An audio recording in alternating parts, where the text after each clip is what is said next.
change. Ouh. Bonne année. Ah salut. Ça gaze.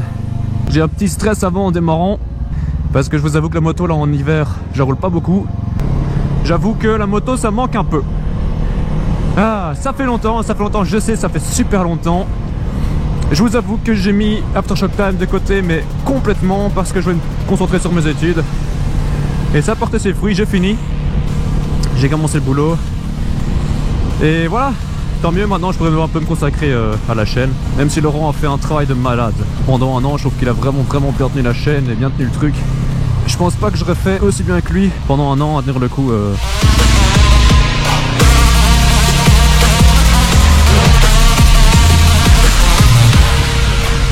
Aujourd'hui je vous propose un vlog à l'ancienne, un bon vieux vlog comme on le faisait il y a genre 1 an et demi, 2 ans. Parce que je voulais un petit peu me remettre dans les vidéos. Et puis en hiver, on sait pas faire grand chose à moto. Les grosses balades et tout, c'est niet. Premièrement on retourne au salon de l'auto cette année pour aller voir les nouvelles motos. On va changer un petit peu notre façon de travailler. Les gars, je vais vous demander dans cette vidéo aussi d'être participatif pour la prochaine vidéo. C'est-à-dire que maintenant, pendant que vous regardez ces vidéos, vous allez faire travailler vos petits esprits et vous allez pondre des questions que vous voulez poser, soit aux présentateurs des motos sur le salon, ou même aux visiteurs, enfin n'importe quoi. Laissez votre imagination vous emporter. Tant que les questions ne sont vraiment pas déplacées, vraiment pas appropriées, on posera ces questions aux visiteurs, que ce soit aux gens qui bossent sur le salon, on leur posera les questions en vidéo. Et on espère que ça fera un truc bien amusant, bien drôle, et que ça plaira à tout le monde.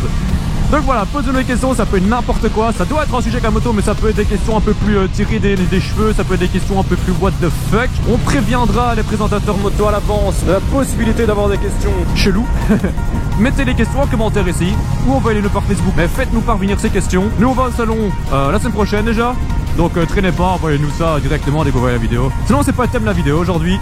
On va parler, vous avez vu le titre, on va parler de 125cc. Parce que 125cc, c'est un sujet que j'entends vraiment souvent. En fait, c'est plutôt même des gens qui nous posent souvent les questions ouais, est-ce que j'achète une 125cc ou pas? Étonnamment, ce sont aussi des adultes, voire des jeunes 25 ans qui me posent la question, avec souvent comme argumentation, j'ai jamais roulé à moto, c'est pas spécialement ma tasse de thé. Est-ce que c'est bonne idée d'acheter une 125 quoi, comme première moto? Eh bien, c'est une question à laquelle on ne sait pas répondre par oui ou par non. C'est-à-dire que c'est vraiment toi qui dois savoir ce que tu as envie ou pas. C'est très subjectif une question en fait.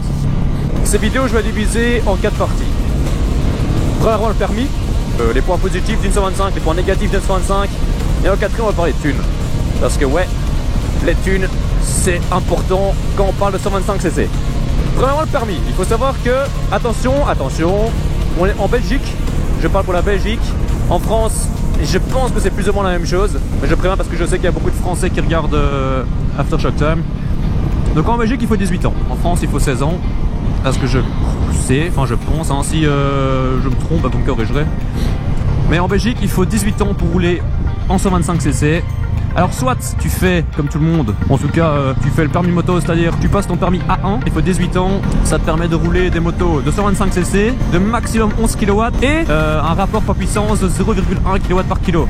Quasi tous les 125cc que tu achètes sur le marché maintenant, toutes les grosses marques en tout cas, Yamaha, Honda, tout ça, elles respectent les 3 conditions. Soit tu passes ce permis là, ou alors tu passes ton permis B, donc permis voiture, t'attends 2 ans, et en fait après 2 ans de permis voiture, tu peux faire 4 heures de moto-école, t'as une espèce de mise à niveau, et tu peux rouler en 125. Évidemment du coup, t'as 20 ans minimum, donc théoriquement t'as l'âge de passer le permis A2.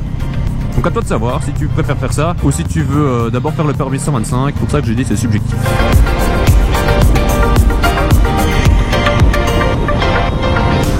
Oh putain, fou. Oh non, dans le caca. Somewhere déboîté à chaque petit coup d'axel. Mais si. Le burn.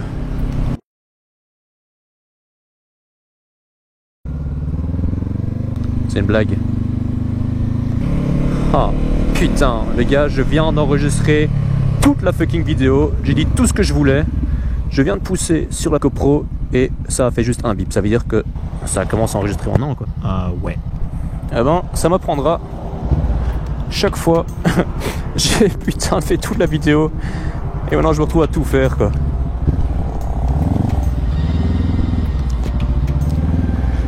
Alors un petit cut et on se retrouve en voix off l'enregistrement a complètement bugué. On a parlé des permis, maintenant on va parler des points positifs des 125 cm3, histoire de vous mettre un petit peu l'eau à la bouche avant de dénigrer tout ça, non je rigole. Donc il faut d'abord savoir que les 125cc, c'est super facile. Ça permet de faire vachement d'erreurs sans que la moto cale, sans que la moto parte en glissade ou bloque les roues ou quoi. C'est super facile à utiliser, c'est très léger, donc niveau maniabilité et tout, il n'y a pas quoi se plaindre. Du coup ça devient un moyen de transport vraiment super en ville et dans les zones rurales, couvrir des petites distances, éviter marées, tout ça. Faut savoir qu'il y a quand même une grosse différence avec les 50 cm3, donc si t'aimes la moto, t'as pas envie d'attendre le permis A2, ben vas-y, je te conseille de foncer.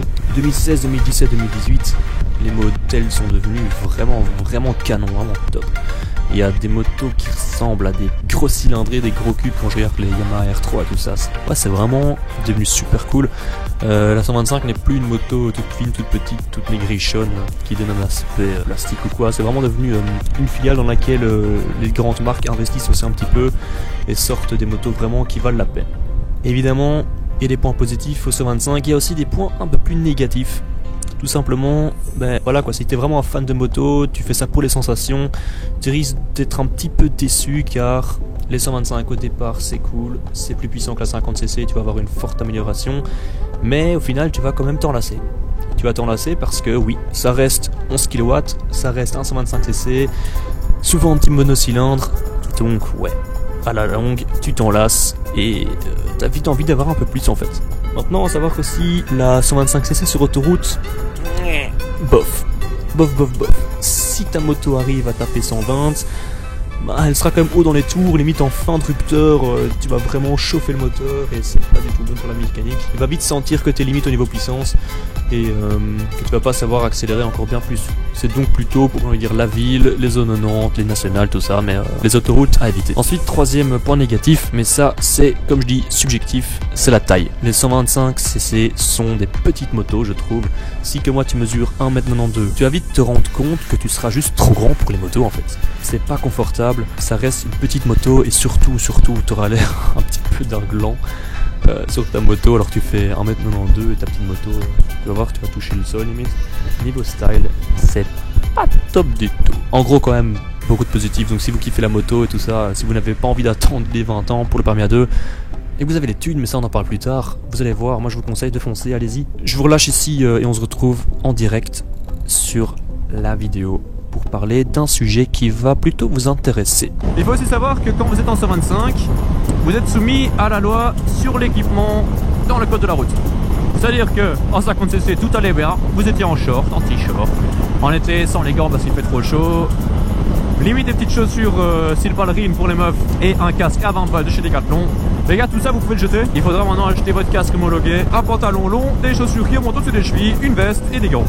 Il n'est pas marqué explicitement qu'il faut acheter des équipements moto, si ce n'est que pour le casque il faut qu'il soit homologué de la marque E6 ou B6 ou je sais pas quoi, un truc comme ça en tout cas. Ça vaut la peine d'investir dans un bon équipement moto parce qu'un accident c'est trop vite arrivé. Et ne faites pas les cons, ne roulez pas en veste légère d'été avec un bête jean, c'est pas top, c'est pas top. Les gars, on en vient au thème final, le thème qui est à mon avis le plus demandé, ce pourquoi la plupart d'entre vous regardent aujourd'hui, c'est les thunes. Les thunes, les thunes et les thunes. C'est un thème difficile en sachant que voilà, ceux qui veulent acheter une 125, la plupart d'entre vous ont quoi, 16 ans en France, 18 ans en Belgique, voire peut-être 20 ans. C'est l'âge auquel tu n'es pas plein de thunes. Vraiment pas. Premièrement, tu auras ton permis. Ton permis, tu l'auras payé en Belgique plusieurs centaines d'euros.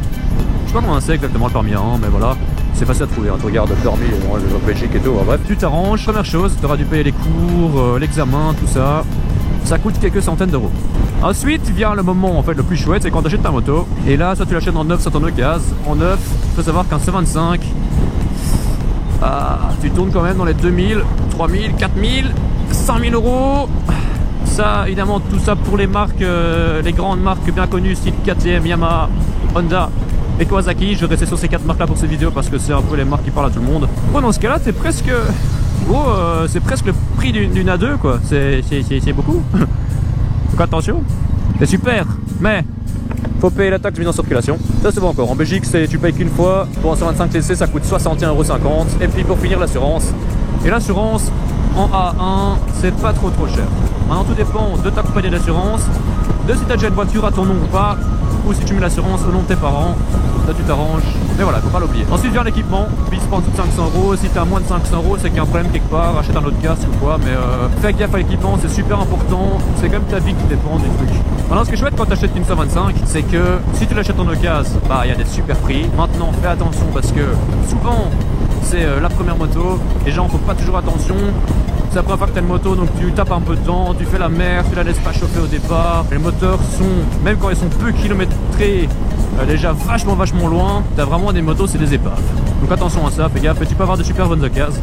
Maintenant, ce qui est chouette quand tu achètes une 125, donc je répète ma phrase d'avant, dans les 125, donc dans les 4 marques là que j'ai avant, il n'y a pas de grosse différence niveau moteur. Certes, il y en a quelques-unes. Yamaha, tu auras plus d'allonge, KTM, tu auras plus de couple. Mais bon, ça reste toujours assez la même chose, étant donné que c'est 11 kW. C'est pas énorme et donc la différence se sent pas hyper fort. Ça veut dire que quand tu achètes ta 125, tu pourras faire attention à la position que tu as, au confort de conduite et surtout au design. Ne posez pas la question maintenant à la fin de la vidéo, ouais mais laquelle est mieux, laquelle est mieux. Non, il n'y a pas de moto mieux. Dans ce cas-là, niveau moteur, tu peux pas faire de couilles. Niveau moto, tu peux pas faire de couilles parce que ce sont des grandes marques. Aujourd'hui, toutes ces motos là, elles sont bien, tu vois, il n'y a pas de mauvaise moto. Il y en a qui préféreront la Kawa, il y en a qui préféreront la KTM. C'est chacun ses goûts, ses couleurs. Regarde le design qui te plaît au max. Assois-toi sur les motos, regarde la moto qui te fait le plus plaisir quand tu la vois, c'est que tu as envie d'avoir au fond de toi.